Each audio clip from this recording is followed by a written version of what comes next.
क्योंकि वो बाहरी ही तरीके से पूरा उसको डेवलप करते रहते हैं, अंदर तरीके से। पर हिंदुस्तानी म्यूजिक को मैं समझने लगी, अप्रिशिएट करने लगी through IMG। So I think and जैसे इश्किया फिल्म में मुझे तानपुरा प्ले करना था, और एक क्लासिकल गाना है बड़ी धीरे जली, वो परफॉर्म करना था जो रेखा भारद्वाज जी ने गाया है।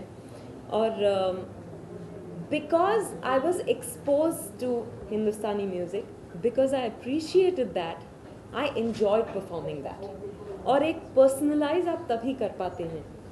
Of course it's not possible to have all experiences all at once, पर at least यहाँ वो exposure मिलता है students को, which I think is very important. आजकल हम देखते हैं समारोह में या अवार्ड फंक्शन में उसके रेड कार्पेट पे दिवाली नहीं मनती, जब आप आती हैं तभी त्योहार बनता है। हाय हाय हाय। तो Thank you. सारे त्योहार आपने भी वैराग्य तो नहीं लिया? क्योंकि ये बाहरी शक्ति ही नहीं, एक्सटर्नल ब्यूटी नहीं, इनकी इंटरनल ब्यूटी से भी जुड़ी हैं विद्या बालन। इसीलिए जब भी कोई ऐसा शुभ या कल्चर प्रोग्राम होता है तो विद्या जी को बुलाते हैं वो, जी कि विद्या जी के बारे में सब जानते हैं कि ये संस्कृति से बहुत जुड़ी हुई है, इसीलिए ये आती भी हैं, ताकि जब भी हमें मुस्लिम ग्रुप्स में कभी भी हम बुलाते हैं तो पहले ही आती है क्योंकि ये विद्यादान है इसी, और इसमें लोगों को, बच्चों को बड़ा करना और उनको सही तरीके से आर्टिस्टिक टेस्ट डेवलप करना, ये हमारा कर्तव्य है, ये हम लोग समझते हैं इसी से। और सबसे बड़ी बात यह है कि देखिए कि आज के बच्चे जो आर्टिस्ट हैं वो ये समझते हैं कि जो बाहर बॉडी है हमारी, वो जिम बहुत ज़रूरी हो गया, एक मेकअप बहुत ज़रूरी हो गया, एक स्टाइल बहुत ज़रूरी हो गया, लेकिन वो करते करते फिर भी नहीं बन पाते। क्या बात होती है, क्यों नहीं बन पाते? क्योंकि वो बाहरी ही तरीके से पूरा उसको डेवलप करते रहते हैं, अंदर तरीके से इनर पावर उनकी बिल्कुल ज़ीरो हो जाती है।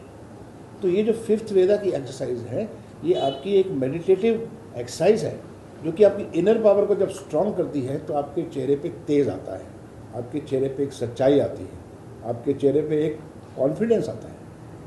और यहाँ पर जो हम कर रहे हैं वो जिम नहीं है, कॉस्मेटिक नहीं है, मेकअप नहीं है, ये इंटरनल पावर का एक एक्सरसाइज है।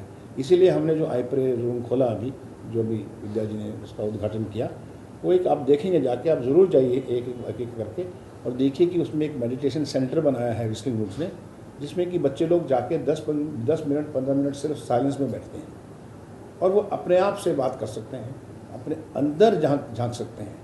और जो वो डेवलपमेंट होगी वो आपके जिम से और कॉस्मेटिक से और स्टाइल से और स्पा से बेटर होगी, क्योंकि वो भी साथ साथ ही चाहिए। इसलिए हम जब अच्छी कहानियाँ, स्टोरी टेलर, जब थिंकर आएंगे हमारे पास, जब आर्टिस्ट आएंगे, तो हमारा सिनेमा का स्तर बढ़ेगा, आर्ट का और कल्चर का स्तर बढ़ेगा। तो ये सब उस चीज़ के लिए हमारी एक्सरसाइज। पर आप जानबूझ से हमारे से दूर होती जा रही है, मतलब कोई You are प्रयास है? always also on the red carpet these days with so many award functions also. I wasn't here. I was out for about, I think, a good 1.5 months on Hamari Adhuri Kahani, and then I got back and we were shooting here and we were doing nights, so it was impossible. And in Jan I was traveling, so I've not been there. But you'll see me at Film Fair tomorrow. Diya has tweeted that she's upset. Unhappy. Yeah, she says you deserve the nomination for Bobby Jasu. Oh. Are you upset with that? No, actually, sweet of her to say that. It's our film. Obviously, we feel that, we feel we should get nominated and things like that. But I think there is a jury who's decided on the nominations, and we should respect that. It's good to know that there's so much good work happening that they're finding it difficult to, choose the nominations. Yeah. I have no regrets about not being nominated. I'll be there tomorrow to cheer my fraternity. क्योंकि ऐसा तो नहीं ना कि जिस picture को award नहीं मिलता या नॉमिनेशन नहीं होता वो पिक्चर अच्छी नहीं होती, वो पिक्चर अच्छी होती है।